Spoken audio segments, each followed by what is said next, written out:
Are you struggling to come up with a really standout, exciting, different brand for your coaching or consulting business? Then you are going to love today's video because I've got a really powerful and fun tip for you on how to brand yourself in a really unique way. And the inspiration for today's tip comes from one of the most popular TV shows, Monk. If you haven't watched it before, it's about this really unique paranoid detective who has a lot of phobias and quirks that cause people to underestimate him when they first meet him, but that actually help him and definitely don't undermine his brilliance at solving the craziest murder mysteries that no one else can solve. And the reason why I wanted to share Monk today is because it's a fun example for you when it comes to the 3 elements that you need to build your own really, really powerful brand. And those 3 elements I'm going to go over and share how you can create them for yourself. So the first element, getting right into it, is what I call your basically super skill. And this has to be something that you are really good at. Now, you don't necessarily need to be the best in the world at it, but you need to be pretty darn good at it, at least good enough to get your clients results. Because without that, right, you're not going to be in business for very long. And even if you are pretty good, you're not the best in the world, well, you need to share and let your audience know, hey, this is how and what I'm good at, and this is why I am super good at it. And so it's up to you to identify that, but let me walk you through some examples to help you. So first, let's use Monk as an example, right? His super skill is that he is an amazing detective. He can literally solve any mystery that might stump all of the other detectives. He is known as the best detective on the force. Like, he is famous in his world all over the world.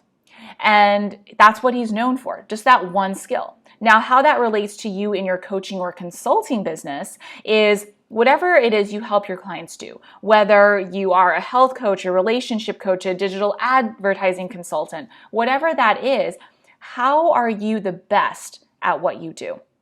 So for a health coach, right, you might be the best at helping your clients lose weight. I mean, you should be pretty darn good at that if that's what your clients are coming to you for. But beyond that, why are you the best, right? So Monk is really good as a detective because he's so detail-oriented. Nothing escapes his notice. Details that others might miss, he is not going to. So for you, if you're a health coach, for example, and you're really great at helping your clients lose weight, why are you great? That's what we really want to hear about as your potential clients. And so let me give you some examples of some of my past students. I've had health coaching students who were, for example, really good at what they did because they had really unique workouts that they devised for themselves. Or I had one health coaching student who, my student in building a business, who was a health coach, and he was really great at helping his clients lose weight through the power of herbs, which he had been studying for years, right? So letting your audience know that you're the best, not just saying it, but showing it, because you can't just say I'm the best and expect people to believe you if you don't have anything to back it up. So another example I'll use is myself. I am really good at helping my students go from employee to entrepreneur with their own online coaching and consulting businesses. Literally, I've helped a lot of students go from scratch to building multiple six-figure coaching and course-based businesses. And the reason I'm so good at it is because I'm an incredibly systematic and logical person. I break down each step by step, kind of like what I'm doing with you in this video. And then I share exactly what they need to do and when and how, and then how to improve each step of the process. So it's very, very methodical. And that way we don't leave any room for failure or luck or anything that is out of their control. And that's how we're able to build really systematic, powerful businesses for my students. So I really want you to sit with this for a second. Whatever it is that you do, whatever result it is that you help your audience with, How are you really good at that? Why are you really good? Is it because of something in your background, your experience? So I used to be an engineer. That's a huge reason why I'm so methodical and systematic now. Or is it because of something that is in your personality, like where Monk was super detail oriented? Or is it because of how you learn something, like my student who was a health coach who basically helped people through using the power of herbs because he learned that, right? A very different approach from, for example, my student who's a health coach who helps people lose weight through workouts. So really sit down and think with that for a second. You already know it, but now you have to get it out there to your audience so that they know it too. And I promise you, even if you think it's obvious to you, your audience doesn't realize it as much as you do. And so it's your job to be sharing that with them and letting them know, because if you are the best to help them, then it's your duty to let them know that so that they can make the best decision for themselves on who to work with and who to hire. So that's number one, your super skill. Element number two is your backstory. This is incredibly powerful. Now, I want to make this clear. You don't need to share your whole life's story, right? That's not the goal here, especially if you're pretty private like me. What you do need to share is the part of your story that brings your background and your experience to life. Again, we're showing your audience, we're not telling. And so going back to Monk, for example, I think the show ran from, 8 seasons. And the whole underlying theme of all 8 seasons was that the one mystery murder that Monk had not been able to solve was the murder of his wife. And so that haunts him throughout the entire 8 seasons. And the finale is when he finally figures out who the killer is. And what that does is it gives him so much backstory that allows you to understand how losing his wife caused him to develop a lot of his phobias, turned him into the person that he is now, how his love for her is his main driver, how he still loves her, and really just brings his personality more to life. Because without that backstory, Monk would be someone who was really good at being a detective and someone who had a lot of quirks, but there's no humanity to it, right? We don't see him as much of a person until we hear about his backstory. And it's the same thing with you and your business too, because ultimately, yes, you do have to have the right offer. You do need to be good at what you do. But beyond that baseline, your audience is going to connect with you and want to buy from you because of the relationship that they feel and have with you. And so what it comes down to is, I want you to think through a few things, like what caused you to gain the skill that you now have to help your clients with? Like, what caused you to go on that journey? So for example, if you're a health coach, did you gain a ton of weight and have to lose it, right? And go through your own journey to figure that out? Or if you are a relationship coach, is it because you had to overcome this problem yourself?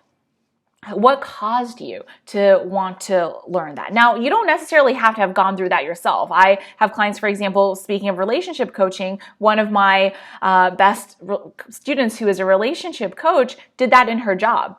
So that was a very natural transition. But then she talked about what she did at her job and how she developed her system for helping people find their dream partners, right? So really thinking about what caused you to go on that journey yourself.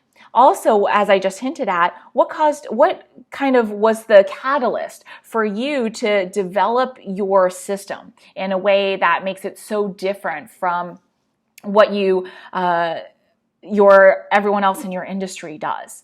And really thinking through that and being able to share it in a really concise manner. Those are the things that are going to bring you, your background, your experience, your skills to life. And so I'll share with you it has to be real, of course. The backstory that I always share is that when I was in a job, it was a pretty good job. I had a great salary. I was managing a team. I had a great career.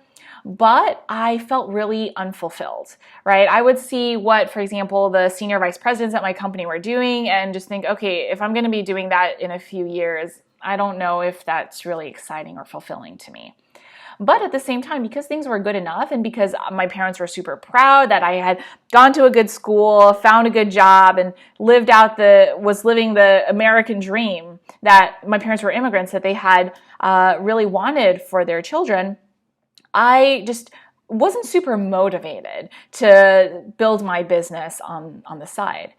And what it took was over the period of about a year, everyone in my family got sick. So my dad was rushed to the ER for heart surgery. My mother was diagnosed with cancer. And my sister almost lost her eyesight because of this freak snowball accident. And because that happened over such a long period of time, I didn't have enough days off to be with all of them. And I just remember this particular moment my sister was staying with me because she needed someone to take care of her. But she had to sit in the dark because she couldn't move her eyes or read or anything because, yeah, anyways. And so I just had to close the door on her to go to work and leave her in the dark, just listening to like an audiobook. And I just remember thinking, I should be there for her. If I have a good enough job and career, but I can't be with the people I love, then what's the point? And that finally gave me the motivation I needed to figure out, all right, how do I take my job skills at the time, again, in digital advertising, and build an online business that allows me to replace my income so that I can do this.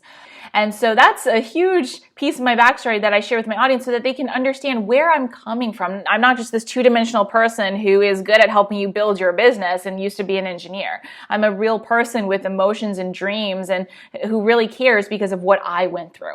Right? And so that is incredibly important. I can't tell you how many people over the years have told me, I so resonated with your story and I joined your program because we have the same values. And that's what's going to happen to you as well. That's really what helps you also stand out from all of your other peers who are going to have different backstories, different values, different things that they really care about and that formed who they are as a coach or consultant. So really, again, this doesn't need to be super long or complicated because you already know this. You've lived it. It just takes sitting down for a few minutes even and just thinking it through and writing it out for yourself.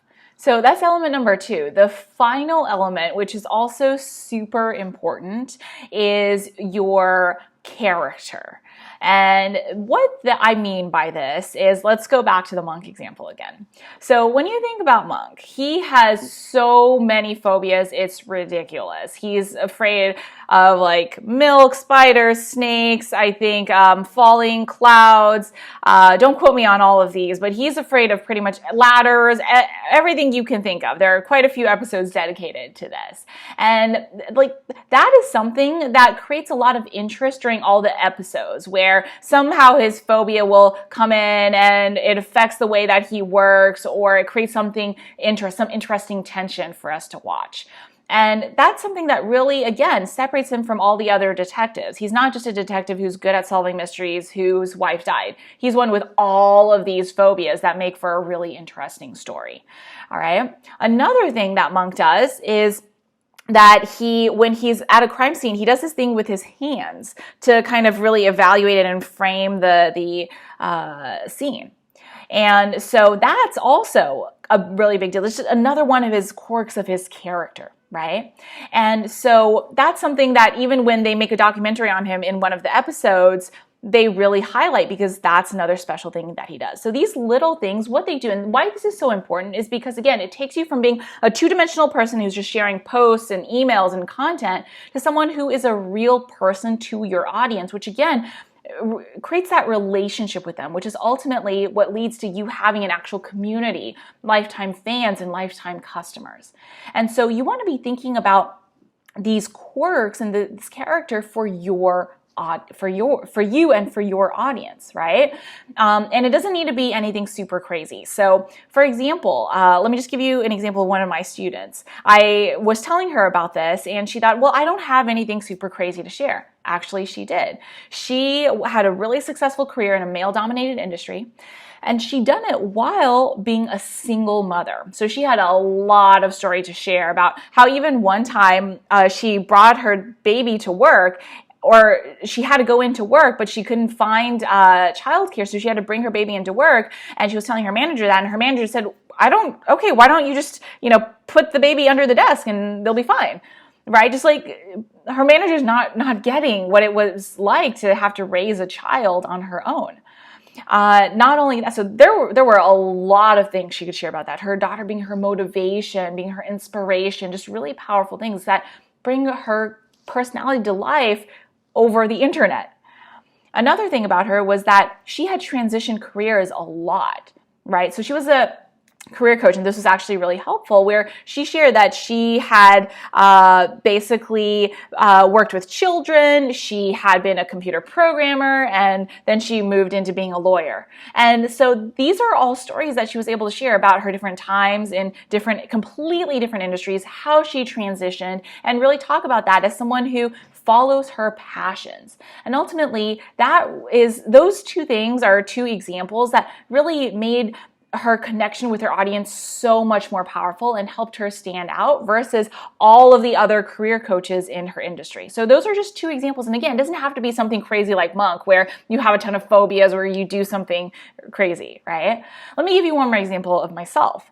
So my character that people know about is I used to be a space station engineer, which is really cool. I thought for the longest time it was going to be my dream job, but it didn't turn out to be that, which is totally fine. It did give me a lot of traits that have made me a really good coach for my students, including being super analytical and methodical, right? And so I always talk about that. Another part of my character is that I love watching TV shows. I mean, you can tell I just dedicated this whole video, which is really useful, but I made it fun by talking about a TV show because I love watching it.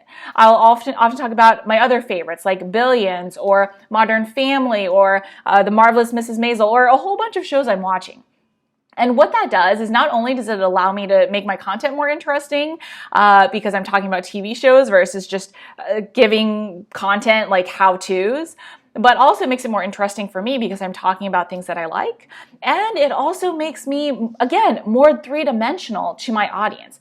I can't tell you how many people have said to me, hey, I love that you watch TV. You're not working all the time, that you have these other interests, and they make you seem like they make you come across as a human being to me. And that was actually, silly as that sounds, one of the reasons I joined your program.